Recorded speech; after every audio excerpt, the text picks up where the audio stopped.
Барлықтарыңызға сәлем. Бүгін бізде осындай жаңа рецепт. Орео деген пирог. Тиктоктан, басқа жерлерден көрген шығарсыздар. Өте күшті болып шығады. Дайындап көрдім. Дәмі сондай необычный, Орео печеньесіне ұқсайды. Бірақ пирог түрінде өзіме қатты ұнады. Давайте бірге жасайық. Ең бірінші каналға тіркеліп қойыңыздар. Барлығын описанияға жазып қоямын. Грамдарын ал бастайық. Ең бірінші бізге тестосын жасау керек. Бұл бізде сметаникке қатты ұқсайды. Осындай ерітілген сары май, үстіне қант, кішкене араластырып, жұмыртқа саламыз бір штук. Және одан кейін разрыхлитель араластырамыз. Кішкене осындай масса болады. Енді ұн қосамыз және бірге какао қосамыз. Сонда бізде шоколадный тесто болады.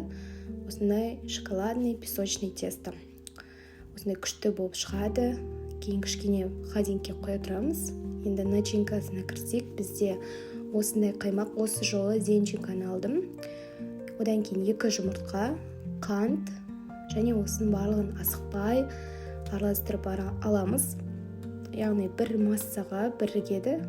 Қатты көп араластырмаңыздар, кішкене ғана.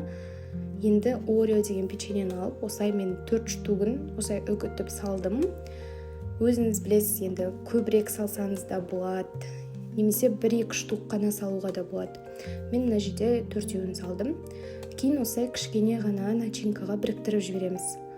Міне осындай дайын. Ал енді жасап бастаймыз. Осындай форманы алдым осы жолы.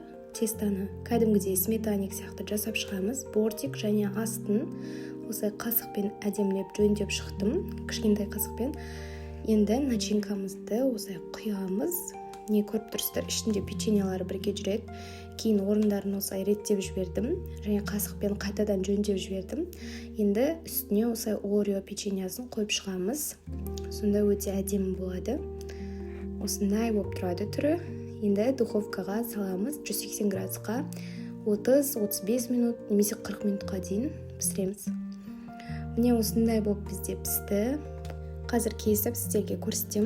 Формадан өте оңай алынады. Өйткені тестода май бар, жабысқан жоқ менде мүлдем. Ал енді кесіп көрейік.